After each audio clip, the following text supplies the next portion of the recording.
কই? আরে ওই যে গেটের ভেতরে আসছি। একদম ম্যাজিক মেমনি পোশাকগুলো দেখ। আহ, কি সুন্দর! যদি কাছে পেতাম তাহলে।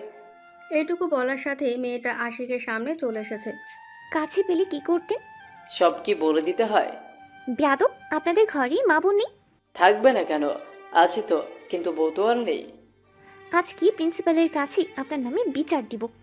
পরিমা, মেয়েটা দেখে আমাদের ভয় পাচ্ছে। আরে কিসের ভয়? তা কি বিচার দিবেন? বলবো যে আপনারা পথের মাঝে মেয়েদেরকে টিজ করে বেড়ান। এখনো তো কিছু করলামই না। এটা বলে আশিক মেয়েটার দিকে এগোতে লাগলো। মেয়েটা ভয়ে পেছনের দিকে যেতে লাগলো। হঠাৎ মনে হলো কিছু একটার সাথে ধাক্কা খেয়েছে। ঘুরে দেখে একটা ছেলে দাঁড়িয়ে আছে। ভাই, আমাকে বাঁচান। আমি এখানে নতুন। দেখুন না, ছেলেগুলো আমার সাথে খারাপ ব্যবহার করছে।